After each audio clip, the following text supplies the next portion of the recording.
and it only costs $1. So check this out. We talk talking about the mist. The mist, first of all, for those that are just tuning in, because a lot of people are just tuning in right now on Facebook, I'm an entertainer. I travel the world performing. I've been doing that for the past, I want to say 6 years, as far as full time is concerned.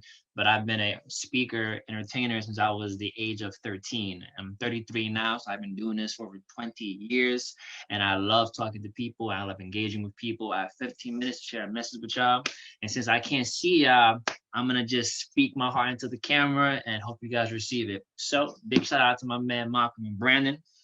Malcolm and Brandon, these individuals are always putting out positivity. They're always trying to find ways to help humanity, help people feel better, and we need more of that in the world. That's a different cloth that people like that are cut from. So salute to them. Big ups to Ricky and Eddie as well. They're going to be following me, and we're going to be covering 3 different stages of metamorphosis. We're going to talk about the before. I would like to call it the present, and the aftermath, the mist, the storm, and the sun. So in terms of the mist, when we speak of the mist, we're talking about to see what's about to happen, to position yourself in a way that you are going to win. Failing to prepare and hoping to just improv and just take things day by day and not really giving yourself the opportunity to be in control of the controllables is a huge gap that a lot of people openly and voluntarily receive and just accept. So what I'm going to do, hopefully by the end of my presentation, is open your mind in a way that you start looking at things differently, changing certain things in your life. The small details normally have the most significance. And I want to help you attempt to take all that pain and plight and take all the adversity and turn it into your university, as I was saying before. Because when you can take pain and let that transfigurate to something positive, when you can use the negative fuel and use that to fuel you as opposed to stopping you, it's a whole nother level, right? Because when you're getting pulled back, it's going to get shot forward. When you hit that rock bottom, you're going to move up. Anytime you are faced with a struggle, it gives you an opportunity to work your muscle. And when you work your muscles, you get stronger and stronger and stronger. And the only way you're going to know what you're capable of is through being cornered, being through hard situations. But most importantly, you have to be able to prepare for it mentally. So with that being said, positivity is key. Now, I know you hear people always say, be positive, be positive, be positive, be positive, but that is a very vague concept. So what does it mean to be positive? I'm going to give you a few ideas. First off, you want to have very powerful expectations, right? Have only positive expectations. As I said before, as hope, HOPE, when you hope, having only positive expectations, knowing that you are going to achieve it, picturing it. That may sound very simple, but it's not. Because most people picture a circumstance, and when that circumstance doesn't play out as they pictured it mentally, they implode, they fall, they immediately become distraught, they're dilapidated, and they don't move forward because things didn't work out as they thought they were going to work out. So you have to have a positive mindset and start believing in you first. A lot of times we look for support, positivity, motivation from the external, from the people around you. But the problem with that is that sometimes it's not there. Sometimes that energy that you're looking for is not guaranteed. People are not like outlets. You can't just plug into anybody and get energy from them. It doesn't work that way. And now if it's a cell phone, you look for any outlet in the airport, Starbucks, McDonald's, you find an outlet, boom, you plug into that, you know you're gonna get energy back. You cannot treat people like outlets. Some people are not gonna feed into you. They're not gonna invest in you. They're not gonna give you anything. Ironically, they do the opposite. You plug into some people, and what they do is they take the energy from you. So you're plugging into people, hoping they're gonna be that outlet for you, right? This is my homeboy, my homegirl. They're like my outlets. Nah, you think that you're outlet. Even your family could be. This is called a negative outlet. I never said it before. I'm just winging this. A negative outlet. You plug into them, and they're taking from you. That's dangerous. And we sometimes don't recognize the poison that individual is. So first you have to distance yourself. As I said before, we are in a social distance with this COVID thing going on. You need to let that distancing transcend this virus. When this is over, keep that distance. Keep that distance, because some people are not going to be good for you. I'm not going to call them seasonal, right? But what I am going to tell you is that some people are not there with your best interest in mind. Why? It's very simple. People do not like feeling inferior to other people. People have a very hard time with you, quote unquote, looking down on them or them feeling inferior, you being superior. People don't have the ability to just watch you win and clap. A lot of people, when they see you win, they have a very hard time clapping. A lot of people, they see you post something on social media, you always got a new job, yo, I'm about to start a new business. They can't even like the post because it is too much. It's like liking, it's like every time they like something, $5 get deducted out of their bank account. That's how stingy they are when it comes to positivity with you. And you have to be very aware that the outcome is determined by the income. It's like an ATM machine. So if you have all these negative influences around you, even on your social media, people spend so much time on social media. This right here is so dangerous. On iPhones, it actually tells you now, excuse me, it actually tells you now how much you've spent time-wise on your phone for the week. That number needs to decrease as much as humanly possible. I come from an era, I'm 33 years old. I come from an era where we didn't have smartphones. I come from an era where we were outside playing tag. I come from an era where we played manhunt, climbed trees, fought, played dominoes, where every season changed with sports. If it was basketball, we pulled the basketball court out. We got some water or some weights. Well, we didn't have water where I was from. The Bronx, we had two dumbbells in the back of the court that kept the court up. Take a milk crate, put it on the gate. That was a basketball court. Or if they didn't even have a milk crate to put up on the gate, we had the fire escape. We played football, sewer to sewer. That was the touchdown from manhole to manhole, right? My point is that a lot of people come from a different time, but a lot of y'all are still stuck in this digital world. And it's crazy because you're so invested in people that are not even tangible. Celebrities, people you follow on TikTok, and you have all these negative frequencies going into your mind. Your mind is an antenna. Everything is frequency. Your body is 3/4 water, just like the earth. So what happens is, you being an electromagnetic being that you are, you give off 5 to 10 hertz of radiation. You guys like miniature Hulks. You didn't know that. And what happens is, when you take in energy from all these negative people that are clothed and hiding behind smiles and the term family, let me tell you right now, family is not determined by birth. Family is determined by loyalty. And you guys need to understand that difference. Just because I am your cousin or whatever doesn't mean I have to be any way toward you. I'm still a human being. Humans are humans. Doesn't matter what title they have or who they are to you. So make sure you're looking at people's loyalty. Because family is a powerful word. That's like calling somebody royalty. So before you give out that royalty, check that loyalty. That's a bar for you. Now, with royalty, look at that. Triple entendre right there. I didn't even think about that. So, how much time I got left? I got like 10 minutes. All right. So now we talked about removing people out of your life. Now let's talk about what you want. A lot of people say, what's your 5-year goal? What's your 5-year plan? I don't understand that concept, because who I am tomorrow is not who I am yesterday. So I don't know what I want in 5 years. But what I can tell you is that I have daily goals, weekly goals, monthly goals. Let me put them into a perspective for you.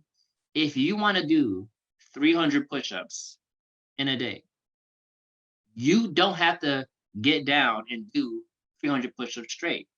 There is no need to do that.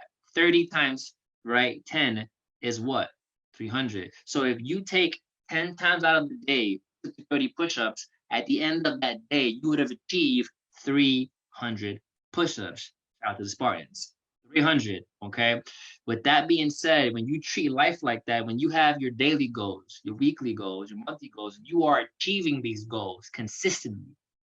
Consistency is key in everything, whether it's relationships, right? If you ask somebody good morning every day, and then one day you write it and they don't write it back, you're gonna feel some kind of way about that. Consistency. You have to be consistent. And when you are achieving these small goals, inevitably you're gonna achieve the longer goals, right? And also have your goals around you. I used to write my goals on like 100 different pieces of paper and plaster them on my wall.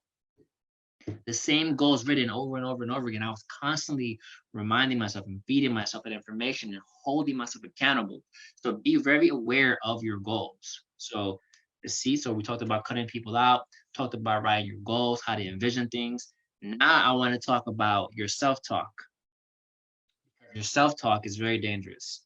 How you talk to yourself determines how you feel about yourself and how you take the words that other people tell you.